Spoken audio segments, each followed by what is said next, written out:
Be ready. 15 seconds.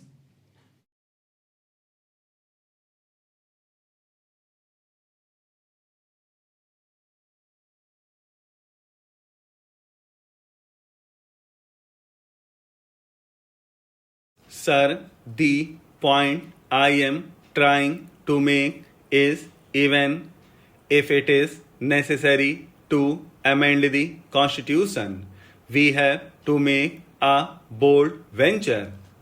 Can the body called the Election Commission have executive power, legislative power, and judicial power also?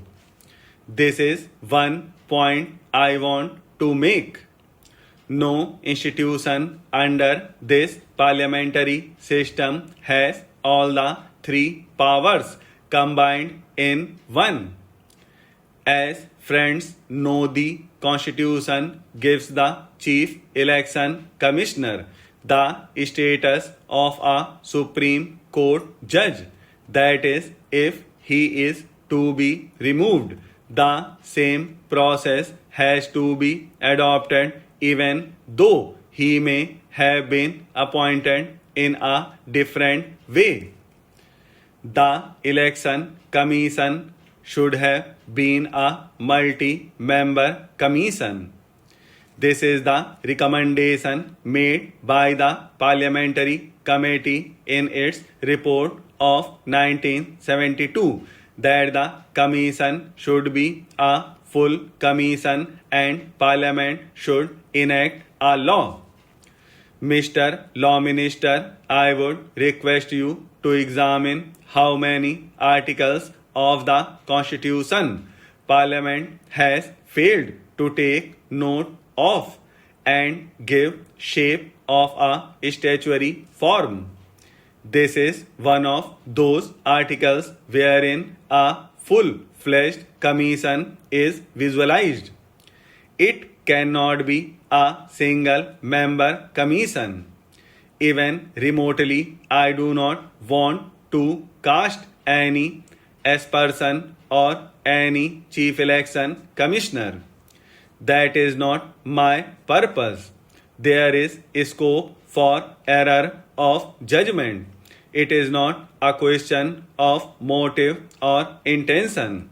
If the Election Commission declares an election null and void, what can be done?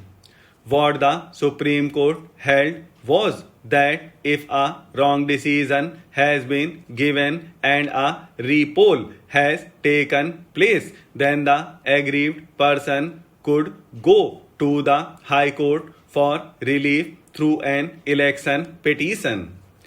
There is no other way for relief. I do not know how my friend is happy with the decision of the commission. He claims it as a victory for him.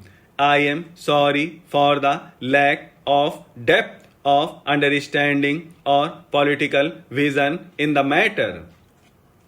My friend requested for repoll only in 56 polling booths, but the Election Commission generously ordered repoll in 800 polling booths. What is happening in the country? This is a basic question. The Supreme Court said natural justice has to be kept in mind while making the decision to declare an election null and void. But to ask the whole constituency should go for a repoll how much it costs the government. It is not for the Election Commission to annul an election according to me. This is a fundamental matter. But this was not debated in the House. It should have been debated. Secondly, take the propriety, forget the law for a moment. There is an aggrieved candidate in Garhwal by election.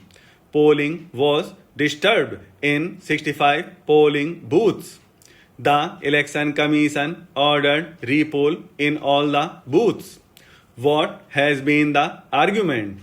Induction of outside police. It is a very strange argument. Does the Election Commission enjoy so much of executive power as to deploy police and to deploy services?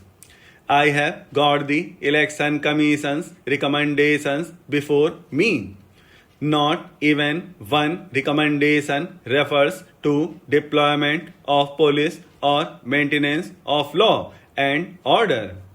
It speaks only of transfer of officers. I request all the members to study these recommendations. I am not holding any brief either for Haryana Chief Minister or Punjab Chief Minister. The present ministers and chief ministers must know their limitations.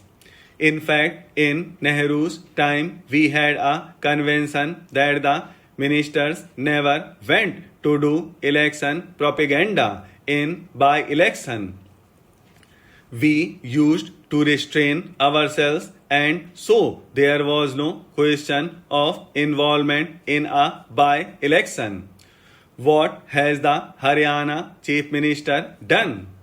It might be a party matter. Mr. Law Minister, do not think it is a party matter. You are not here permanently. We are not here permanently. But the nation is permanent. This is the time to do some introspection when we are at the crossroads. The Janata Party did not learn the lesson from the Congress defeat in 1977. Therefore, the Janata Party failed. The Congress also did not learn from the Janata Party's collapse. We can learn not only from our own mistakes but also from others' mistakes. On the other side, also, they seem to have done it. If my friend also has done, those who indulge in violence, they are actually the enemies of democracy.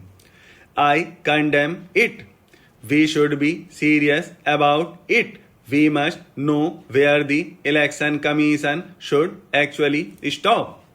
Free and fair elections cannot be conducted easily. The Election Commission has to plan everything in advance. In our own state, Mr. Law Minister, people were ready for election to the Legislative Council. It is the Election Commission which has to fix date. We are now told that the elections are postponed. Periodical elections or elections in time strengthen the political system. Timely election, therefore, is very important. During Nehru's time, elections used to take place as per schedule. This has to come about as our political culture. Immediately after I assumed charge of the Ministry of Education in January this very year, I looked into the development projects which had been accepted in principle but not carried out in practice. Of these, one of the most understanding was the scheme for a Central College of Training for Teachers. The Central Advisory Board of Education had in December this year recommended the establishment of two training colleges, one for men and the other for women, each providing for an intake of 200 students for the service of the centrally administered areas and the smaller provinces and states. On the grounds of economy, the Government of India modified that recommendation and decided to establish one college for both men and women with a capacity of 300. Provision was accordingly made in the budget as per the recommendations of the Committee for the establishment of the college. When I took office, I was therefore surprised to find that the whole program had been held up on the ground of shortage of building materials. I was aware of the difficulties in securing steel and cement and other equipment, and I could understand the delay in the implementation of the building program.